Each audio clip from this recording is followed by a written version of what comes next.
now, the efforts to bring a Portland veterinarian home from the country of East Timor continue. Stacey Addison, she's out of prison after months behind bars. She was held without ever being charged after she shared a taxi with a stranger who turns out was carrying drugs. Now, new details about her ordeal and her plans to come home. Carla Castaño picks up the story from here. Hope came to family, friends, and thousands of supporters of Dr. Addison 2 days ago when she was released from prison. But now a big stumbling block. Her passport is being held by the government in East Timor, and even with U.S. lawmakers involved, there's no telling when she could get it back. More than 7,000 miles from East Timor, Bernadette Caro was home in Klamath Falls when the phone rang.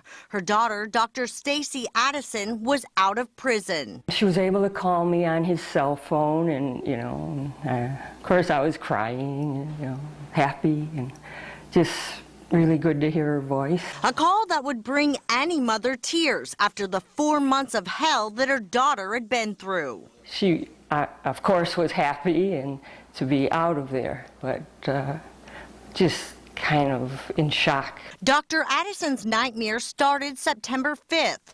She was sharing a taxi with a stranger who asked to make a stop to pick up a package. That package full of methamphetamine. And when the taxi was stopped by authorities, Addison was detained for a few days. She was released briefly, but officials kept her passport, forcing her to stay in East Timor. Then in October, she was rearrested and kept in prison until Christmas. And I've also heard that they can keep her for the trial. The veterinarian is now a guest of the country's former president, Ramos Horta, a Nobel Peace Prize winner. But it's been 2 days and no word. I don't know if she's, having trouble getting online or what, but so far no one has heard from her. Her mother tells me Dr. Addison is planning on returning to Oregon as soon as she can to be with her mom, but each day away is agony for them both. I'll be crying and hugging her, and it'll be just greatest day you can imagine, just to have her back, know she's safe. In prison, Dr. Addison was suffering from gastrointestinal illnesses and skin abscesses.